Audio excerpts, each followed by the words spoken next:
Well, welcome back to this Constant Contact video series where recently we've been exploring what does the Bible say about and then fill in the blank. And today I'd like to begin a more systematic approach in this current series and to kind of go from the beginning to the cross or from creation to the cross. And so today I'd like to say just a little bit about what does the Bible say about creation. I mean, first and foremost, it says that God is the catalyst for creation and everything in it. In Genesis 1, it says, "In the beginning, God created the heavens and the earth. The earth was formless and empty, and darkness covered the deep waters, and the Spirit of God was hovering over the surface of the waters. Then God said, 'Let there be light,' and there was light. And God saw that the light was good. Then he separated light from the darkness. God called the light day, and the darkness night. And evening passed, and morning came, marking the first day." Now, the first thing that we can say about creation is that God created ex nihilo, or another way to put it is God created out of nothing. There has been in our history some pitting of faith or creationism against science, but really, since I became a Christian, even the evidence that led me to Christianity, that helped lead me to Christianity, was actually a faith that was supported by the science behind creation. I mean, the classic understanding of biblical creation is that God created out of nothing, that God created ex nihilo. Now, science's theory of the Big Bang is described on one website in the following manner. It says, simply put, it says the universe as we know it started with an infinitely hot and dense single point that inflated and stretched, first at unimaginable speeds and then at a more measurable rate, over the next 13.7 billion years to the still expanding cosmos that we know today.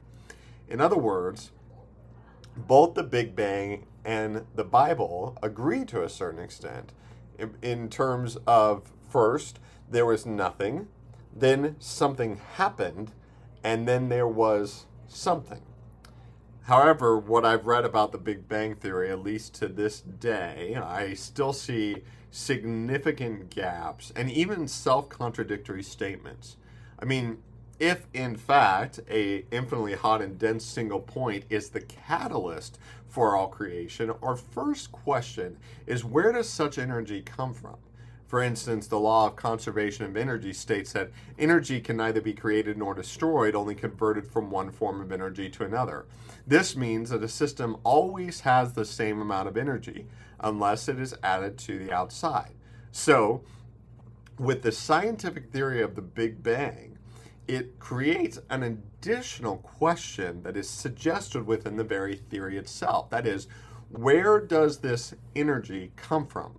How does it gather then into one single point if in fact the law of conservation of energy is true?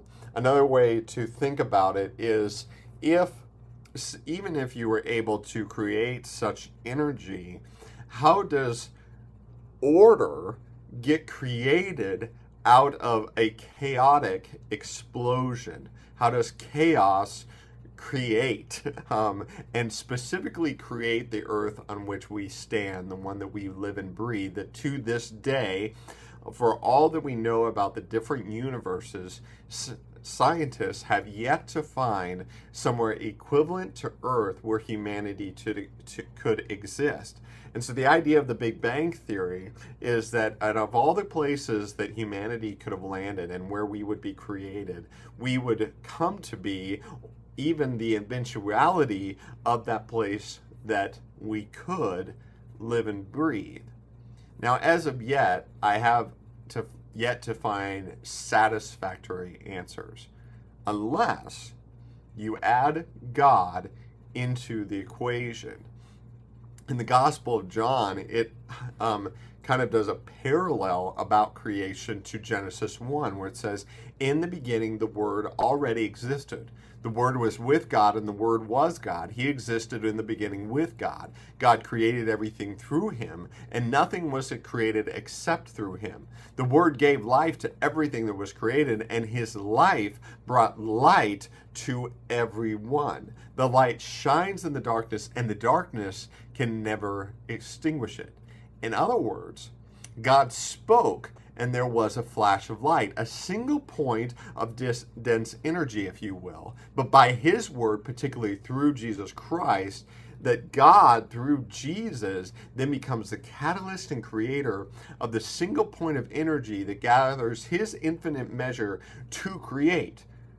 Also, if this is the order behind creation, that explains how chaos can be turned into order, because God had his hands as the creator, as the artistic language goes. He put together, he painted the tapestry that all of creation is evidence of who God is, that creation is amazing, and that God, in his infinite wisdom, would create such a thing as earth by which all of creation could thrive and not just survive.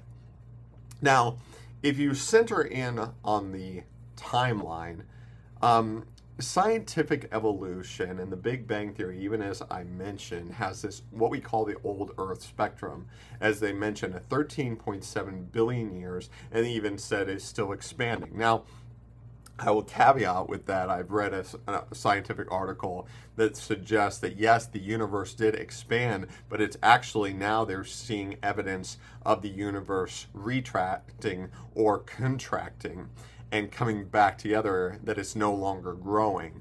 And then even what I've also read is that many scientists have suggested a life cycle for the sun, suggesting that at some point it will no longer be able to sustain life as we currently know it and sustain the universe as we currently know it.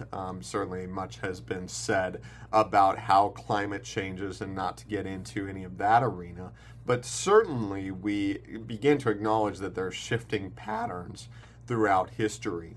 On the other hand, in terms of when it comes to how old the earth is, you have what the creationists might suggest is the young earth, that the well-known website called Answers in Genesis suggests that the earth is only a few thousand years old. That's a fact, plainly revealed in God's word. Now, typically this is what we know as young earth creationists, that suggests that I've heard that the earth is as young as 6,000 years old. Biblically, this is very hard to defend. I mean, what the Bible tells us is twofold. First, we are told that there was day and there was night, and this was the first day, or the Hebrew word is yom. Now, where we might suggest a 24-hour period for there being day and night, this comes with its own set of problems, because historically, the clock has not always been set at, or the sundial did not necessarily reflect a 24-hour day. This is, in short, the history of this is Egypt and Babylon were the first to create first it was in Egypt, a 23-hour sundial, followed by in Babylon, a 24-hour day. So ideology the ideology of this is actually relatively new. Now, equally, the word yom can mean either one day, and you could say it was a 24-hour day period, or it could be terminology like saying back in my heyday, where it refers to actually a large period of time, that maybe when I was in my 20s or my 30s or whatever period of time we might be referring to. Now, even if you hold to a 24-hour creation day period in the period of 7 days, in the days of Noah, we are told that people lived up to 1,000 years old. Now, if this is true, then when we are given Noah's ancestry alone, we cover around 6,000 years, going from Adam to Noah, just in that segment of ancestry. And then you think about how many ancestry lines are held within the Bible. If you just get to the time of Noah alone and say that he lived about the year 1000 BC, we're still at about a 9,000-year-old creation. So it's a little bit older, but still relatively young. Now, this still dates that relatively young earth, but it equally does not account for verses like 2 Peter 3:8, which makes time relative by saying to God about God that for him a day is like 1,000 years, and 1,000 years is like a day. Now, when we think about the timing of the earth, we would be well to talk a little bit about the flood. So I tend to say that I maintain somewhat of a middle ground on how old the earth is. But in my own conversion story, in my own development of my faith, lies an interesting tidbit in regards to the flood. First, there are many different Middle Eastern narratives about the flood, and when we were looking at this in seminary, this actually provided a great deal of doubt amongst many of my peers that were attending classes at that time. But to me, this gave me just an undeniable evidence that the flood did in fact happen, because different cultures and different perspective all experienced it in a very similar way, that the flood did cover not just a localized region, but in fact the entire world as they knew it. When I think about this more, though, I also think about an article I read in high school that was in Discovery magazine that was talking about the formation of the Gulf of Mexico. The article reported that people were finding meteorite particles in the Gulf of Mexico, and they went on to say that it would seem that the Gulf of Mexico was actually made by a massive meteor. And they said if this was the case, if a massive meteor were to have collided with Earth to form the Gulf of Mexico, then two things would have absolutely happened.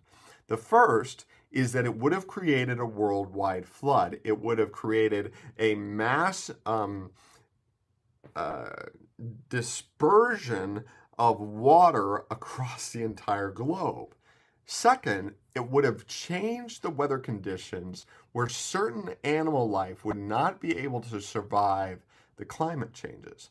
To me, when I read that article, I had a jolt. I was just taken aback that this Discovery magazine that was so incredibly secular, excuse me, gave me the evidence that the flood both happened and also gave historical evidence to someone like Noah, and it also gave an explanation for an account for the mass extinction event of the dinosaurs. It absolutely blew me away how this one article was like God saying to me, I am real, I am the creator, and take a look at this. Now, I have since learned that the flood alone would have, in a sense, aged the earth especially quicker than any other period in time. So it might contribute to what we might think is older rock record where science might suggest a billion-year-old Earth. Now, with all this being said, I have found that different Christians may end up at different conclusions on the age of the Earth. Now, for me, these discoveries were groundbreaking. They were part of what God used to bring me to himself and to bring me to Jesus Christ, my Lord and Savior. But man, it gives me so much evidence that there was a creator and that I had purpose and there was reason. I mean, I love, though, what one pastor I worked with in Kansas City would often say. Whenever anybody asked him about what he believed about creation, he would simply say, his answer was, God created. And I believe that is truly what the Bible teaches us. That God created, that God is the catalyst, God is the potter, we are the clay. I am amazed at God's craftsmanship throughout the world. And when we think about how God acts first, then everything we encounter is nothing but an absolute and divine miracle. I hope that as you're out and about this summer, that you would reflect on God's creation, that you would reflect on his tapestry, and you would reflect on how God has placed you in wherever you're at for such a time as this. But most of all, that you would experience his beauty out in his creation. I mean, this is just amazing to me. I pray this video has been a blessing to you. I look forward to our coming weeks as we continue to go from creation to the cross. God bless. Have a fantastic week. We'll see you next week.